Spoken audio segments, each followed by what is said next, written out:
Mais merci à vous, merci Ève Tuilé, et merci au comité de direction de l'UMR pour cette invitation. Je suis content de venir, de participer à ce séminaire qui commence à être connu, puisqu'on en trouve des traces en ligne désormais.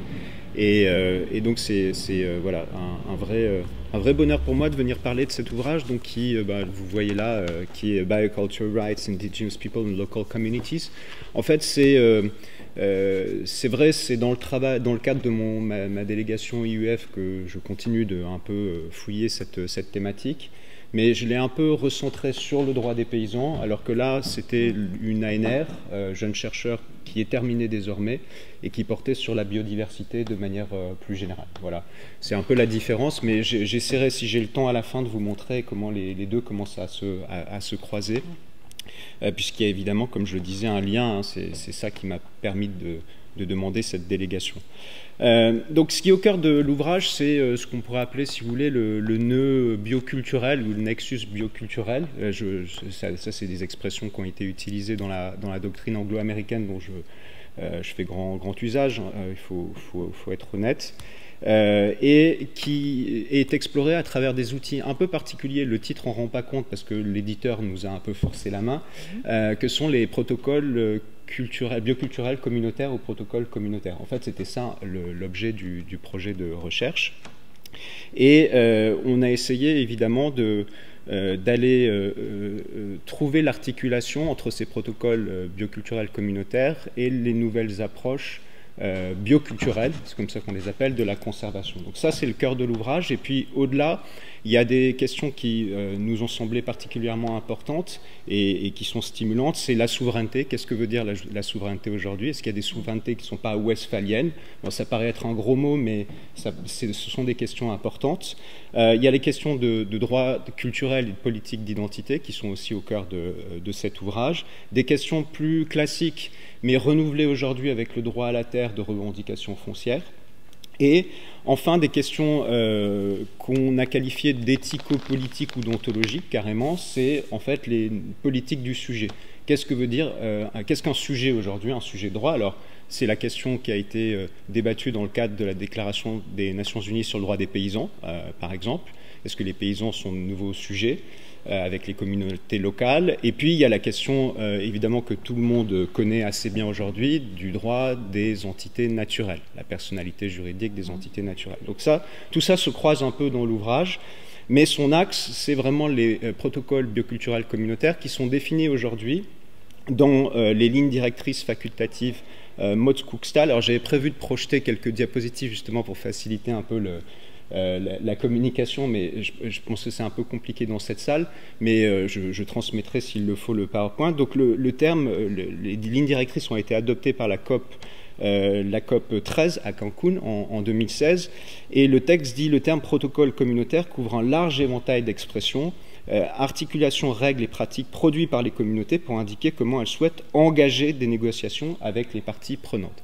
Donc l'objet, si vous voulez, de ces protocoles, c'est de venir préciser un peu le cadre très embryonnaire au départ de la Convention sur la diversité biologique, en particulier les articles 8J et 10C, hein, deux stipulations très importantes, et puis qui ont été précisées ensuite par le protocole de Nagoya, en essayant d'éclairer donc comment obtenir le consentement préalable obtenu ou donné en connaissance de cause, ce que j'appellerais le CLIP, consentement libre, informé et préalable, en vue de garantir donc à la fois une procédure juste et équitable, et puis un partage aussi des avantages avec les peuples autochtones et les communautés locales.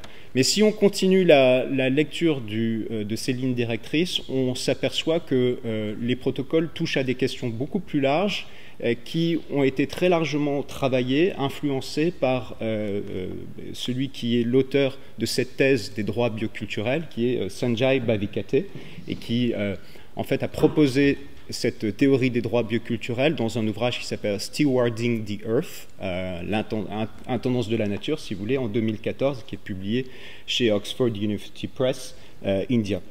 Donc les droits bioculturels, c'est quoi?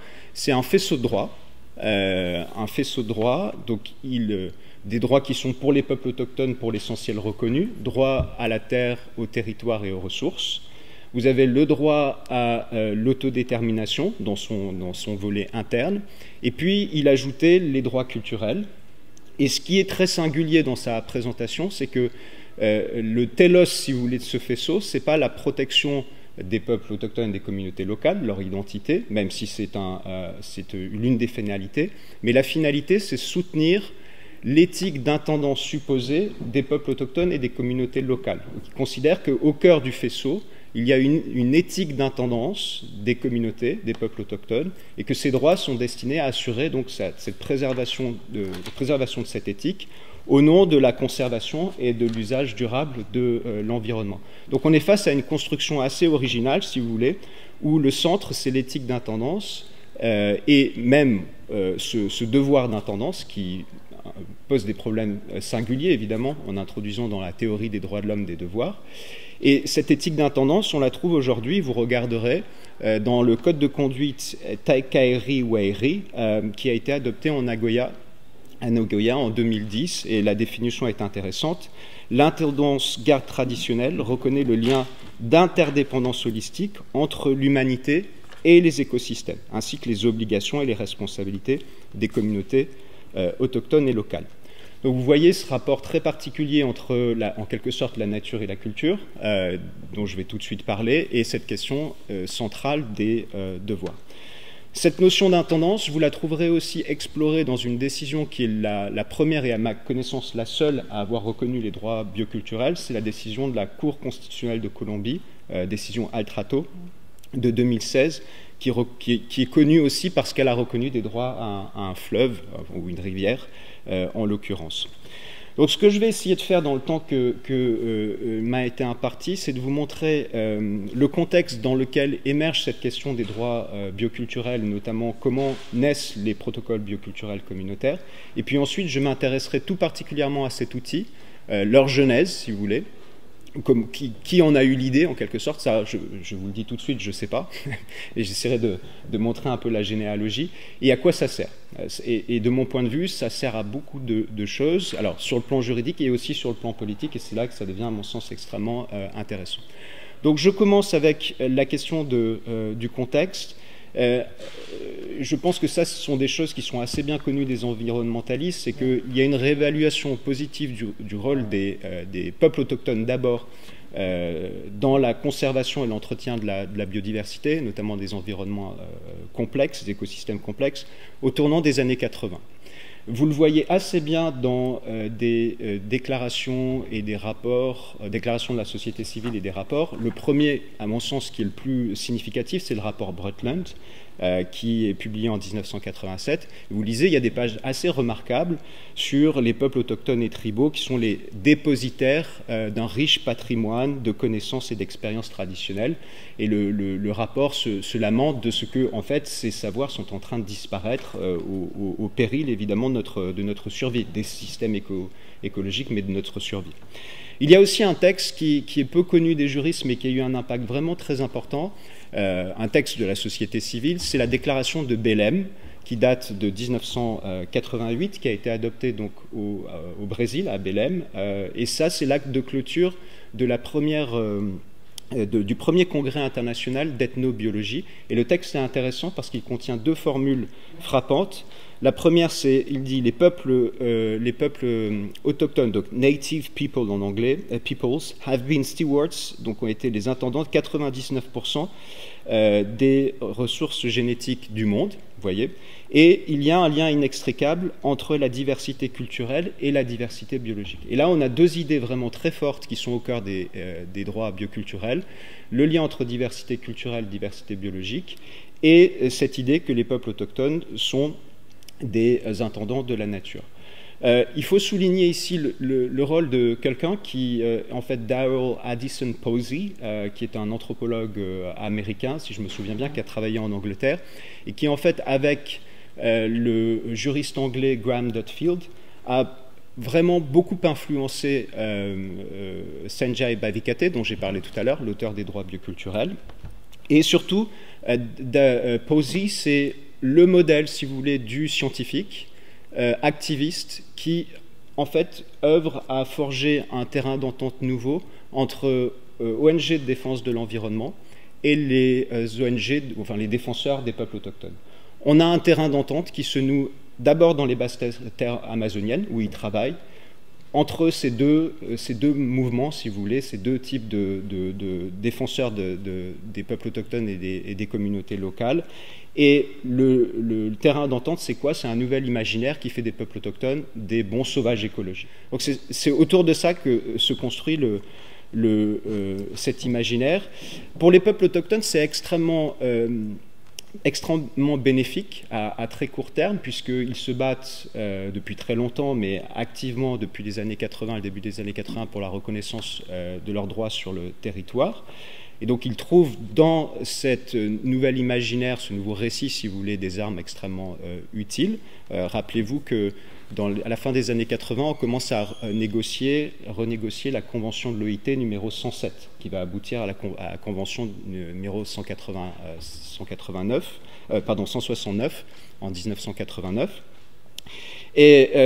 Mais ce que ça change pour les peuples autochtones mérite aussi d'être souligné. On a un cadrage qui est désormais un cadrage environnemental, ce qui veut dire que toutes les questions de protection de la culture, de la terre et des territoires, eh bien, sont vues à travers le prisme de la protection de l'environnement. Donc la question, c'est protéger les peuples autochtones afin de maintenir leur rôle supposé dans la conservation de la biodiversité. Ça, c'est un changement majeur. Et puis, il y a un arrière-plan plus général qu'il ne faut pas perdre de vue, puisque je vais en parler longuement, c'est que les pays industrialisés, on va les appeler ainsi, ils veulent maintenir leur accès aux ressources et connaissances qui se situent pour l'essentiel dans la zone intertropicale, dans le sud, si vous voulez, dans le sud global. Donc, protéger, certes, mais garantir malgré tout l'accès facilité aux ressources et savoirs. Donc on a un cadrage très particulier, et la solution qui va être trouvée, c'est quelque chose que les spécialistes du droit de la biodiversité connaissent très bien, c'est le mécanisme d'accès et de partage des avantages que vous avez en fait au cœur de la Convention sur la diversité biologique, donc qui a adopté à Rio de Janeiro en 1992, c'est le sommet de la Terre à Rio. Et vous avez ici un vrai, je dirais, on appelle ça le grand bargain dans la littérature anglo-américaine. C'est en gros, si vous voulez, un récit global qui prétend pouvoir concilier accès à la biodiversité et à la fois conservation de la biodiversité. Ça passe par quoi? Bien, vous allez transformer les éléments de la biodiversité, donc si vous voulez, les ressources génétiques, en fait, en marchandises sur lesquelles vous pouvez appliquer des droits de propriété intellectuelle. Et donc les pays du Sud, eux, bénéficient d'un flux de revenus, ou alors de nouvelles technologies. Ça apparaît beaucoup dans les travaux préparatoires, les Technology for Nature Swap, donc vous échangez en fait des technologies contre de la nature, de la conservation de nature. Et grâce à ces flux de revenus, ça peut être aussi des avantages non monétaires, les pays du Sud sont censés être mieux équipés pour assurer la gestion de la biodiversité. Ou alors, point extrêmement important, ils ont les incitations pour ce faire. Et la question de l'incitation va devenir absolument centrale lorsqu'en fait on regarde le dispositif d'accès et de partage des avantages qui s'est mis en place au niveau local. Puisque dans la Convention sur la diversité biologique, aux articles 8J et 10C, vous avez aussi un embryon de procédure locale d'accès pour les peuples autochtones et les communautés locales. Si vous reprenez le texte, l'article 10, vous avez protège et encourage. Les États doivent protéger et encourager l'usage coutumier des ressources biologiques. L'article 8J, c'est les États doivent favoriser l'application des connaissances, innovations et pratiques sur une plus grande échelle. D'accord ? Donc en gros, faire circuler les connaissances, pratiques, innovations, sans qu'on sache bien ce que c'est d'ailleurs, sur les marchés en fait, de germoplasme ou de connaissances. Et en gros, quand vous regardez tout ce qui s'est mis en place à partir, enfin, notamment les décisions de la conférence des parties à partir de 92, le volet protégé, il a été mis de côté, on n'en a pas trop parlé. En revanche, encouragé a été mis très en avant et on a essayé de déployer des dispositifs incitatifs. Donc d'abord sous la logique flux monétaires ou non monétaires, et puis par la suite des dispositifs d'incitation institutionnelle dans la droite ligne des travaux en fait sur les communs du néo-institutionnalisme dont on pourra parler au moment de la discussion. Voilà. Ça c'est un peu compliqué, mais il me semble que si vous regardez bien notamment les instruments de soft law qui ont été adoptés aussi en 92, la déclaration sur la gestion, sur les principes sur la gestion des forêts, vous regardez l'agenda 21 aussi, vous verrez la logique incitation, elle est extrêmement présente. Et la logique protection, quant à elle, notamment protégée par des droits de propriété intellectuelle, c'est quasiment absent. Et d'ailleurs, dans les travaux préparatoires, moi j'ai regardé à la fois les travaux des groupes de travail ad hoc et les travaux aussi préparatoires à la conférence des Nations Unies sur l'environnement et sur le développement, il en est très très peu mention des droits de propriété intellectuelle, même si c'est une question qui n'est pas du tout, je dirais, absente des négociations internationales autour de la biodiversité au sens large, puisque, par exemple, au sein de la FAO, on débat de l'engagement international sur les ressources phytogénétiques, qui a été adopté en 83, et en 89, vous avez une seconde résolution interprétative qui s'appelle « Droits des agriculteurs », et précisément, l'un des débats, c'est de savoir s'il faut reconnaître des droits de propriété intellectuelle sui generis aux agriculteurs. En fait, on mettra en place un fonds de partage des avantages qui deviendra le système multilatéral du TIRPA, mais la question n'est pas totalement absente. Il y a aussi un point que je voulais souligner, c'est qu'il y a un autre front qui a été ouvert mais pas trop fouillé, mais je le signale quand même parce qu'il va rejaillir par la suite, c'est la question de la protection des droits à la terre et aux ressources et à l'autodétermination. En fait, il y avait toute une série aussi de propositions, notamment du côté de Posey et toute l'équipe qui s'est constituée autour de lui, Graham Dunfield en particulier, par la suite, autour d'une reconnaissance plus large des droits à l'autodétermination pour protéger en fait les peuples autochtones, plutôt que d'aller sur le terrain de l'APA ou aller sur le terrain des droits de propriété intellectuelle. Et ça aussi, c'est quand même assez peu évoqué, même si vous en trouvez des traces, notamment dans les déclarations du secrétaire général de la conférence, qui était Maurice Strong. Il évoque cette question-là. Et si vous reprenez aussi le rapport Brundtland ou les principes, la déclaration sur les principes sur la gestion des forêts, vous en trouvez également des traces. Et ça, c'est intéressant parce que, en fait, ça passera dans le texte, mais pas dans le texte, mais dans des interprétations du texte par la suite. Et évidemment, ce sera en partie une source d'influence pour le protocole de Nagoya. Donc, je récapitule. Il y a eu beaucoup de discussions, d'hésitations, si vous voulez, ou en tout cas de pistes alternatives qui ont été ouvertes, même si elles n'ont pas véritablement été explorées à fond. Le résultat, c'est un texte donc, avec un embryon de procédure APA locale, okay, essentiellement comme dispositif incitatif. Malgré tout, si vous lisez le texte, et j'y faisais référence tout à l'heure, l'article 8J et 10C, ce sont des textes qui ont une texture ouverte, pour parler comme Hart, un grand théoricien du droit anglais. Texture ouverte qui en fait a été voulue par les délégués, certains délégués des groupes de travail ad hoc, notamment le Canada et la Suède, ont fait en sorte qu'en fait, il y ait une ambiguïté qui soit conservée dans le texte pour qu'elle puisse ensuite être utilisée par les interprètes.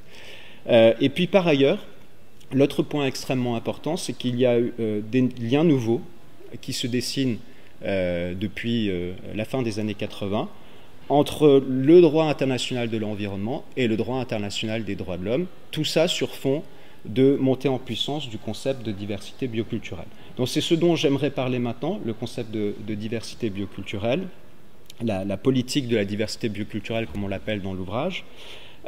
Donc il y a un vrai changement qui se dessine avec le sommet de la Terre, puisque, à mon sens, et c'est un peu l'idée qu'on soutient dans l'ouvrage, le sommet de la Terre vient consacrer en quelque sorte un peu les liens entre diversité culturelle et diversité biologique, même si on n'en trouve pas encore l'expression dans le texte de la Convention, bien évidemment. Ce que je voudrais vous montrer, c'est comment cette notion se cristallise progressivement et comment elle est récupérée par le droit, et notamment les instruments de soft law et puis les instruments également juridiquement contraignants. Vous avez dans le préambule juxtaposer la diversité culturelle et l'idée d'une harmonie sociale et écologique. L'idée est là. Et en fait, l'idée est là, c'est pas étonnant, parce que si vous regardez dans les travaux préparatoires, on parle de diversité bioculturelle, alors pas le mot lui-même, mais on évoque des idées qui en sont extrêmement proches. Et vous retrouverez très souvent, dans les travaux préparatoires également, cette notion de peuple autochtone, gardien ou intendant de la nature. Donc ça, c'est pas du tout étranger aux travaux de ce grand texte juridiquement contraignant. Enfin, c'est le seul sur les peuples autochtones, même s'il a été peu ratifié. Mais je voudrais bien insister sur le fait que l'activisme autochtone, s'il a joué un rôle, est plutôt le réceptacle d'un travail qui se fait à l'extérieur de la lutte des peuples autochtones, en fait, sur ces questions-là. Alors, quelles sont les causes de transformation, les facteurs qui ont véritablement pesé? D'abord, il y a toute une série de travaux qui ont été menés en philosophie, je serai bref, mais on pense notamment à des travaux de Passmore qui sont peu connus, mais qui ont été très influents dans le domaine, enfin dans la sphère un peu anglo-américaine de la philosophie. C'est un philosophe australien. On a surtout des travaux qui sont mieux connus de Merchant, The Death of Nature. Vous avez peut-être lu, même je sais que les juristes, on aime bien notre petite littérature aussi, c'est normal, mais ça c'est une œuvre un peu de référence aussi.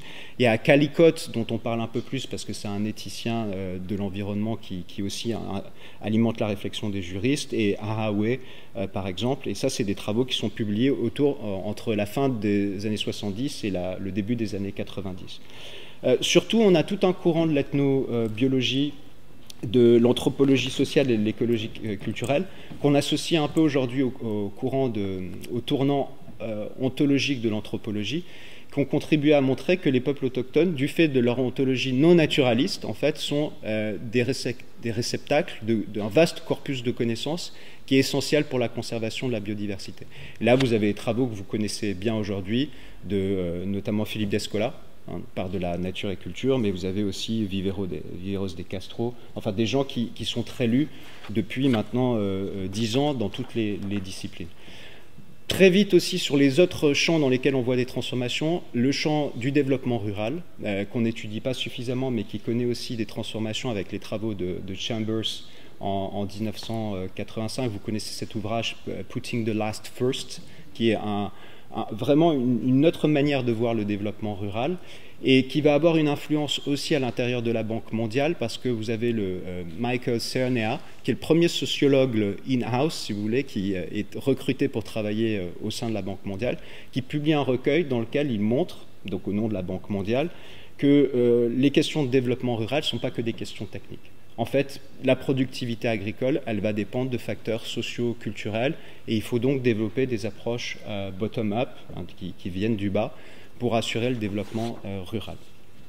Enfin, pour terminer, deux derniers courants. Un, je vais aller très vite parce que je vois que le temps passe, c'est les communs. Bon, je pense qu'on en a suffisamment parlé ces 5 dernières années pour que je puisse être bref, mais simplement pour vous signaler qu'il y a toute une série de travaux de l'historiographie récente, notamment c'est des travaux d'historiens français qui sont intéressants, qui montrent que les travaux sur les communs commencent dans les années 80, notamment au sein de ce qui s'appelle le BOSTED aux États-Unis, et qui commence à attaquer en fait la fable de Hardin, vous savez, la tragédie des communs, la toute-puissance de la propriété privée, son efficience absolue, etc. Et le travail du BOSTED, qui est lié avec USAID, qui est l'agence américaine de développement et l'agence humanitaire, c'est le BOSTED qui va vraiment mettre en place le réseau qui va permettre à Elinor Ostrom en fait, d'arriver au sommet de sa carrière au début des années 90. Mais tout se joue avant tout à l'intérieur en fait, d'une agence gouvernementale américaine qui est en lien avec USAID. Enfin, dernier mouvement, je ne pouvais pas le signaler, c'est la remise en cause du modèle Fortress Conservation. Vous savez, l'idée qu'on a des aires protégées de nature pristine dont doivent être exclus les peuples autochtones. Ça, vous avez une remise en cause en fait assez précoce qui n'est pas du tout visible dans les travaux que je lis moi en langue française. C'est pas le plan d'action de Caracas 92, ça se joue bien avant. en fait, ça se joue bien avant. Vous avez notamment la 15e session de l'Assemblée générale de l'UICN, j'ai du mal en français, de 81, où vous avez déjà en fait des propositions qui sont très très proches de celles qui seront retenues ensuite en 92 avec le plan de Caracas. Voilà. Et donc je dirais, si vous voulez, au milieu des années 80, le modèle de la Fortress Conservation, il est déjà remis en cause à l'intérieur de l'IUCN. Et en même temps qu'aux États-Unis, le modèle de la Wilderness, qui était le grand modèle aussi, est attaqué à peu près à la même période. Alors, ce n'est pas exactement les mêmes auteurs, mais voilà, ça commence à tomber et ça fait évidemment de la place pour les peuples autochtones et les communautés locales. Donc, pour là aussi résumer une nouvelle fois, si vous voulez, à la veille du sommet de la Terre à Rio en 1992, vous avez les principaux éléments qui vont servir au développement du concept de diversité bioculturelle qui sont déjà en place. Donc, en gros, la remise en cause du grand partage, nature-culture, qui est tombée. Ça y est, la reconnaissance de ce que la conservation ne dépend pas que de facteurs techniques, mais relève en fait d'enjeux socioculturels, voire de mode de vie. L'importance de montage institutionnel, comme disent les anthropologues, un montage institutionnel traditionnel des règles vernaculaires dans la gestion des ressources, et ça on le voit bien dans les travaux sur les communs. La remise en cause de la wilderness, donc l'idée qu'il y a des espaces qui n'ont jamais été transformés par la main de l'humain, ça aussi c'est remis en code. Et enfin, la nécessité de reconnaître l'importance des connaissances et des savoirs traditionnels pour la conservation de la biodiversité, si vous voulez, pour faire bref. En 1996, pour finir, il est désormais possible de superposer en fait les cartes des points chauds de biodiversité, les hotspots, avec les cartes de diversité culturelle, notamment de diversité linguistique. Et c'est ça qui va en fait donner l'impulsion définitive au concept de diversité bioculturelle qui entre dans le champ académique. Et on le voit bien avec la conférence qui est organisée par Louisa Maffei en 1996 à Berkeley. C'est une conférence célèbre qui donne lieu à un ouvrage non moins célèbre qui est publié en 2001 qui s'appelle On Biocultural Diversity. Donc ça, c'est l'ouvrage un peu de référence. Et à partir de là, je vous avais préparé une copie du tableau dans l'ouvrage où on a un peu essayé de retracer en fait la diffusion du concept de diversité bioculturelle dans les instruments juridiquement contraignants, dans les traités, et puis aussi dans les déclarations, ce qu'on appelle déclarations de la société civile et le droit, les pratiques contraignantes, en fait, juridiquement contraignantes. Voilà, et on essaie de suivre ça. Vous regarderez, l'ouvrage est en ligne, hein, je ne l'ai pas dit, en libre accès, dans ce tableau qui retrace un peu. Alors, ce n'est pas nécessairement diversité bioculturelle qui est utilisée, mais une expression qui nous semble s'en rapprocher ou qui en est la source d'inspiration très claire. Et vous voyez, si vous regardez le plan mondial d'action mondial de la biodiversité Kunming-Montréal, qui a été adopté à la dernière COP, vous trouvez les deux idées, diversité culturelle, diversité biologique, qui sont inséparables, et les peuples autochtones et les communautés locales sont l'intendant de la biodiversité, les intendants de la biodiversité. Vous avez les deux formules, là, la dernière, c'est presque expressis verbis, hein, que je cite. Alors, cette réflexion sur la diversité bioculturelle, si vous me permettez, je vais boire un peu, elle a été très importante parce qu'elle a fait émerger en fait de nouveaux débats autour de l'accès et du partage des avantages. D'abord, on a commencé à s'interroger sur ce que faisaient les contrats de bioprospection et on s'est dit qu'il fallait certainement arrêter, lutter contre le fait que ces contrats, souvent, découpaient des collectifs, venaient couper des communautés sur mesure. Alors je dis communauté avec des guillemets, en discriminant entre en fait, les membres méritants, supposément méritants et non méritants, du fait de leur contribution au développement d'une technologie. L'idée étant que certains membres de la communauté, on le sait très bien, d'une communauté ou de plusieurs communautés, sont mieux à même d'exprimer leurs revendications et donc de se mettre en avant au moment des négociations. Donc il fallait à tout prix éviter ça. Par ailleurs, garantir que les contrats de bioprospection impliquent véritablement les peuples autochtones et les communautés locales et prennent au sérieux les enjeux d'asymétrie de pouvoir qui sont inévitables dans ce genre de négociations.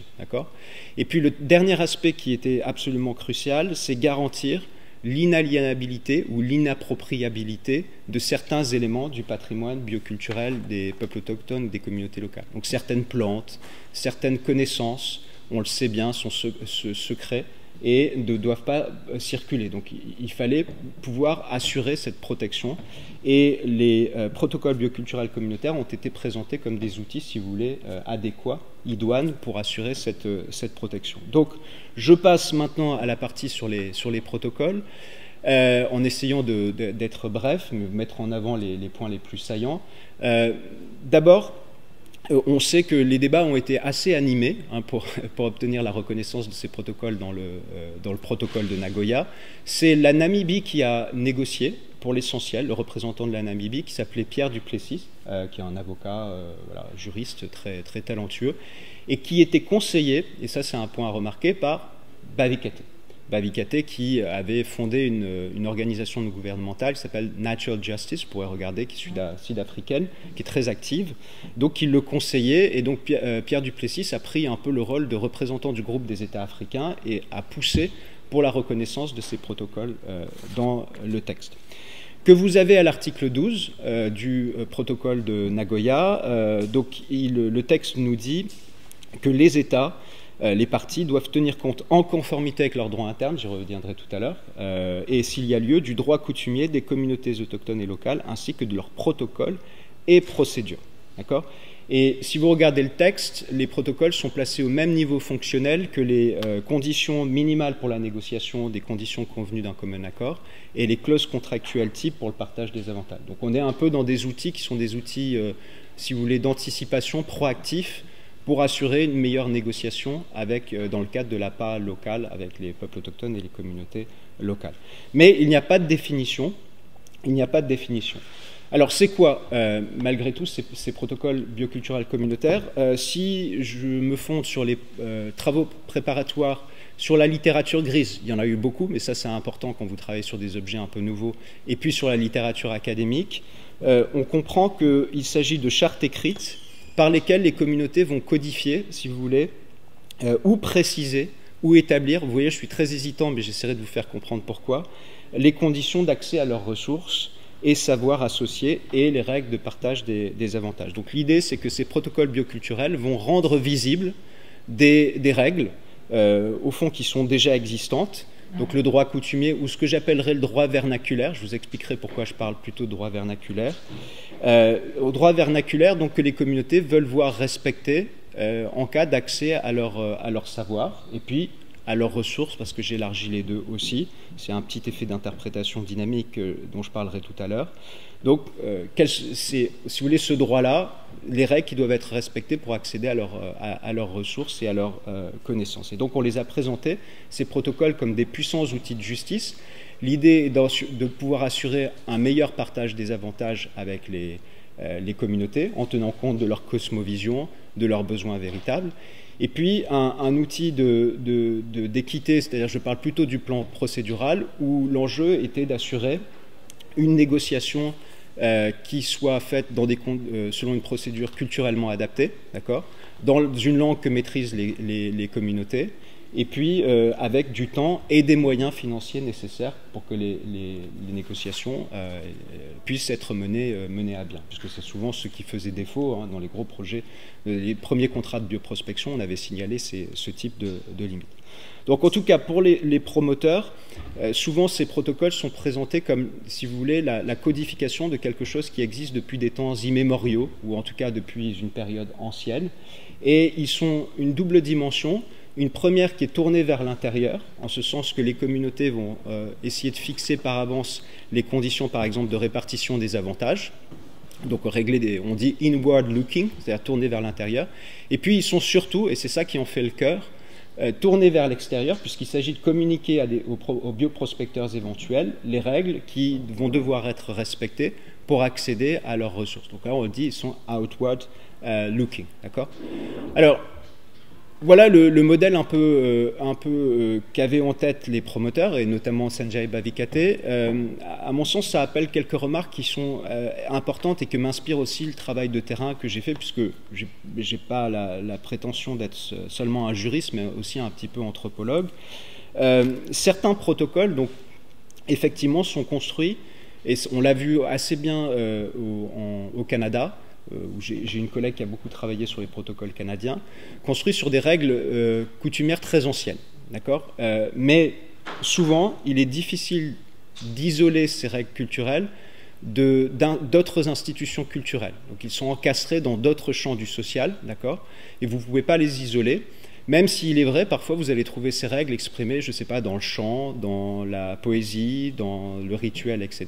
Mais ça nécessite toujours un travail d'interprétation qui est en fait souvent inaccessible à celui qui n'est pas de formation anthropologique, et même un anthropologue bien du mal parfois à décrypter ces règles. Donc, connecter le droit international et le droit coutumier, c'est pas si simple qu'il n'y paraît. D'accord, ça c'est le premier point que je voulais souligner. Ensuite, pour beaucoup de communautés, en fait, les protocoles bioculturels communautaires représentent une forme d'engagement qui est inédite avec le régime complexe, le complexe de régime de la biodiversité, et une mise en relation non moins inédite avec les bioprospecteurs. En fait, bien souvent, ces communautés n'ont pas eu de contact avec des chercheurs ou des entreprises qui souhaitent accéder à leurs ressources. Donc c'est difficile de dire que les protocoles mettent en évidence un existant qui serait simplement invisible. En fait, il y a une part de création réelle. D'accord ? Et c'est pour ça que, à mon sens, on ne peut pas parler que de droit coutumier, mais il faut aussi parler de droit vernaculaire, en ce sens qu'il y a du droit qui est produit par les communautés dans le cadre, en fait, de la mise en place de ces protocoles. On va générer du droit, et ça c'est un des apports aussi des travaux sur les peuples autochtones. Évidemment, les peuples autochtones sont tout à fait capables de produire du droit positif, du droit délibératif, et il n'y a pas que du droit coutumier. Enfin, troisième point, les protocoles bioculturels sont aussi, ou en partie, des sources écrites, mais aussi sont des processus, d'accord ? Sont des processus qui visent à concilier plusieurs représentations du monde, c'est-à-dire une réflexion sur ce qu'est la semence. La semence, pour nous, c'est des ressources génétiques, d'accord ? Pour une communauté locale ou un peuple autochtone, c'est quelque chose de très différent. Et moi, je l'ai vu à Madagascar dans le cadre des travaux qu'on a fait. Qu'est-ce que les savoirs traditionnels? Qu'est-ce que même la conservation? Qu'est-ce que ça veut dire? Voilà. Donc le protocole, c'est aussi une part de mise en dialogue, si vous voulez, entre les communautés locales et le monde qui est un peu notre monde occidental, ou on pourrait dire européen et américain, et qui est préparé évidemment par une certaine matrice ontologique qui est très visible. Voilà. Donc ceci étant dit, maintenant si je devais vous dire quelle est l'origine de ces protocoles, c'est très difficile de vous répondre, je l'ai dit tout à l'heure en introduction. En fait, vraisemblablement, il y a eu quelques protocoles dits culturels développés au Canada et en Australasie. Protocole culturel, on a appelé ça des protocoles culturels autochtones, donc qui a été développé notamment pour protéger le patrimoine immatériel autochtone des peuples premiers ou des aborigènes, puisque en fait on voyait de plus en plus les éléments du patrimoine récupérés dans des projets de recherche et développement ou alors intégrés à la culture de masse, et il y a une réaction notamment des défenseurs des peuples autochtones et des juristes, notamment il y a Gray qui est un juriste australien qui a joué un grand rôle. En revanche, on les avait présentés comme des outils, si vous voulez, purement éthiques, non juridiquement contraignants. L'idée, c'était de changer les pratiques en fait des bioprospecteurs. Enfin, c'est pas des bioprospecteurs, mais des universitaires ou alors des entreprises qui venaient chercher des éléments du patrimoine immatériel. Ensuite, comment on est passé du champ du patrimoine culturel au champ de l'APA, ça c'est plus compliqué à dire. Il y a sans doute eu un rôle joué notamment par ce qu'on a appelé les Community Controlled Research. Donc on a eu des espèces de manuels ou de règlements développés par les communautés elles-mêmes. Ça a été le cas chez les Gunayala au Panama, j'en reparlerai tout à l'heure, qui ont été très actifs et qui, en fait, dès le début des années 80, ont mis en place un manuel qu'ils appelaient, si je vous le traduis en français, Manuel Programme d'investigation pour la recherche scientifique sur le territoire Gunayala. Et puis vous avez aussi un document qui est assez intéressant, qui est un règlement de la fédération AWA, qui est en fait un contrat passé entre la fédération AWA, qui est un peuple autochtone en Équateur, et le musée Jardin botanique de New York, pour en fait réglementer l'accès à leurs connaissances et ressources. Donc là, on a une première piste. Une autre piste qui est étudiée dans l'ouvrage de Sarah Lurd, qui est assez bien connue sur les Biodiversity and Traditional Knowledge, c'est les déclarations autochtones, et qui avait été étudiée justement par Graham Dudfield. Et on a beaucoup de déclarations autochtones qu'on voit fleurir en fait dans les années 90, qui, si on les met bout à bout toutes ensemble, en fait font apparaître tous les éléments qu'on va voir ensuite intégrés au protocole bioculturel communautaire. Donc les conditions d'accès, qui est compétent pour parler, la définition de la communauté, etc. Bon, voilà. La seule différence, c'est que ce sont des outils qui sont des outils souvent génériques, d'accord, et qui ne concernent pas une communauté en particulier. Donc la vraie différence, c'est les protocoles, c'est qu'ils sont développés par une communauté. Et donc les trois premiers, quand on les prend dans l'ordre, le premier, c'est le protocole bioculturel RAICA, qui est un protocole développé en 2009, vous voyez, donc juste avant le protocole de Nagoya en Inde. Vous avez le protocole sud-africain. Après, s'il y a eu une influence plus profonde, sans doute celle des Gunayala. Voilà, les Gunayala étant un peuple du Panama qui a eu l'ambition très rapidement de contrôler les ressources de son territoire et de développer sa propre science. Et on voit dès la fin des années 80 la mise en place de documents qui sont très proches en fait, des protocoles bioculturels communautaires qui sont développés par notamment Natural Justice. Mais ce n'est pas une surprise parce que en fait, les travaux au Pérou et les travaux au Panama sont portés par AID, vous savez, l'organe de soutien au développement britannique. Donc les deux projets sont soutenus en même temps. Il y en a un qui est porté au Pérou et un autre chez les Gunayala. Alors il y a d'autres territoires, hein, il y a d'autres cas d'études, mais voilà, les deux se font en même temps. Alors pour finir, parce que je crois que j'ai déjà débordé, non c'est bon. Donc je voulais vous dire donc pour les promoteurs, notamment Bavi Kate et Harry Jonas, qui était aussi le deuxième cofondateur de Natural Justice, l'idée c'était d'avoir des outils qui soient juridiquement contraignants, qui soient sanctionnés en fait par les droits nationaux. Bon, malheureusement, le texte, je vous l'ai lu tout à l'heure, du protocole de Nagoya n'est pas impératif, hein, on est face à un peu du droit programmatoire, mais on pourrait quand même malgré tout soutenir que les États ont l'obligation, et si vous voulez, de reconnaître ces protocoles bioculturels communautaires, puisque en fait il y va du respect des conditions du consentement libre et informé et préalable, le CLIP, et du partage des avantages au sens du protocole de Nagoya.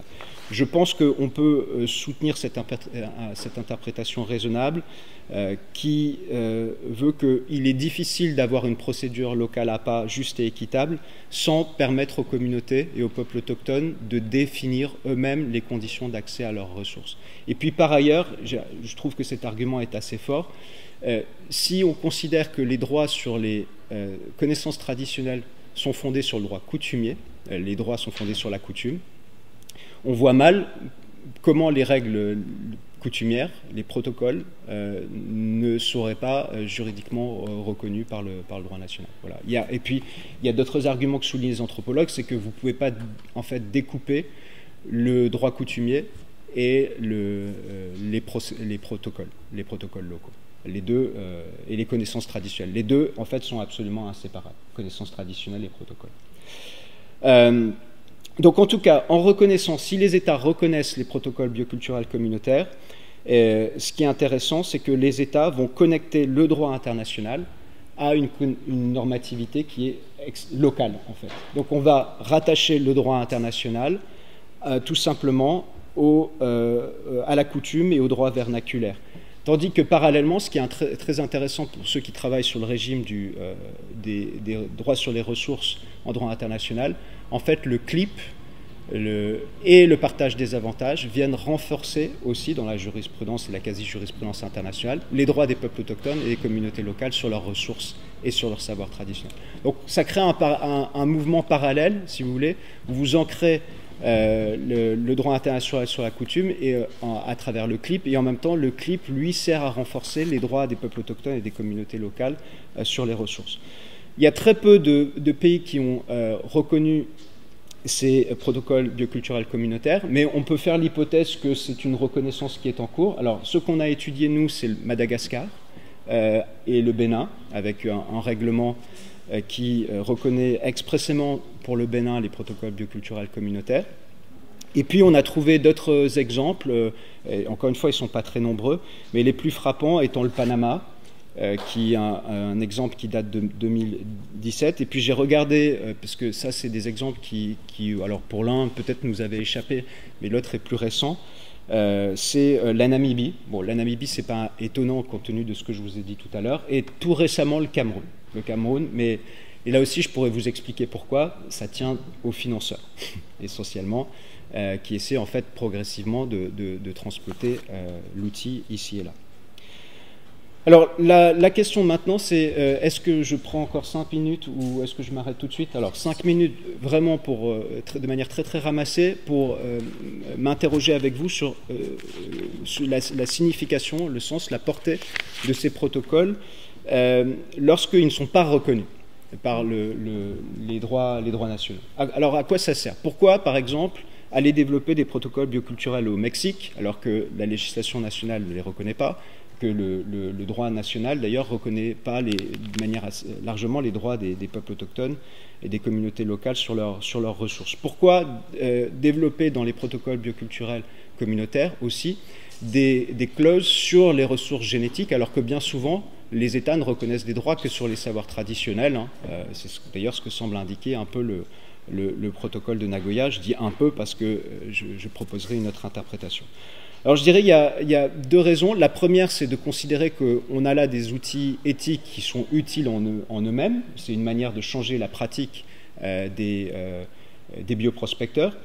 Et en fait, la pratique montre que les bioprospecteurs ne répugnent pas à à rechercher le consentement et à partager les avantages avec les communautés, mais souvent ils ne savent pas comment faire, en fait. Et les premiers contrats de bioprospection très importants de l'ICBG, par exemple, les contrats Pérou ou Maya, les problèmes c'était ça, c'est à qui on s'adresse, en fait, quels sont les contours de la communauté et qui a le droit de parler au nom de qui. Donc ça peut être, c'est un avantage qui n'est pas négligeable, même si l'outil effectivement n'a pas de portée juridique, ou alors une portée qui est assez faible si vous lui adjoignez un instrument de droit privé comme le contrat, par exemple. Okay. Je pense qu'il y a aussi un autre intérêt, c'est que les protocoles bioculturels communautaires, bien souvent, se réfèrent justement à la bioculturalité, donc l'éthique d'intendance, on pourra parler lors de la discussion, et remobilise tout le faisceau droit. Et il y a une raison à ça, c'est que les protocoles bioculturels communautaires essaient de s'insérer dans la dynamique actuelle de reconnaissance des droits des peuples autochtones, mais aussi des communautés locales, sur leurs ressources. D'accord ?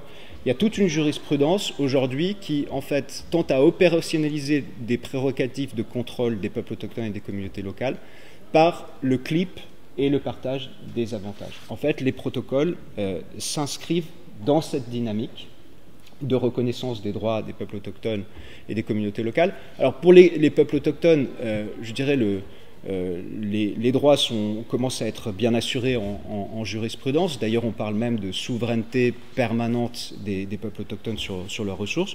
Pour les communautés locales, c'est plus difficile. Et effectivement, c'est un moyen d'appuyer la jurisprudence qui étend progressivement en fait, les droits au CLIP et au partage des avantages des peuples autochtones aux communautés locales. On voit bien dans la jurisprudence de la Cour interaméricaine, un peu dans la jurisprudence de la Cour africaine des droits de l'homme et dans la jurisprudence des organes de protection des droits de l'homme, c'est aussi quelque chose de visible.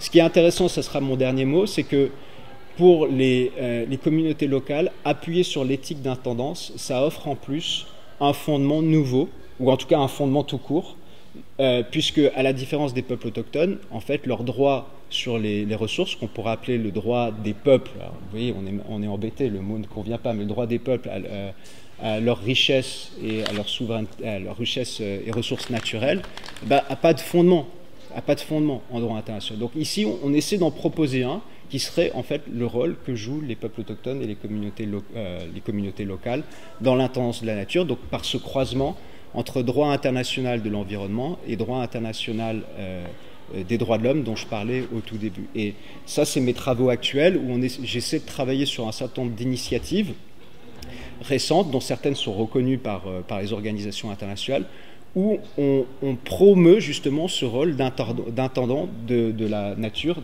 des communautés locales. Par exemple, j'avais préparé un tableau, et c'est pareil, vous pourrez le faire circuler, mais vous avez les systèmes ingénieux du patrimoine agricole mondial de la FAO, qui est une espèce de, si vous voulez, de mécanisme du patrimoine mondial de l'UNESCO, mais appliqué au modèle de l'agriculture. Vous avez les aires et territoires du patrimoine autochtone et communautaire, les territoires de vie, qui sont des choses extrêmement intéressantes à mon avis et qui montrent une transformation en cours du droit international de l'environnement et du droit international des droits de l'homme. Voilà, je m'arrête là. Merci de votre attention. Merci.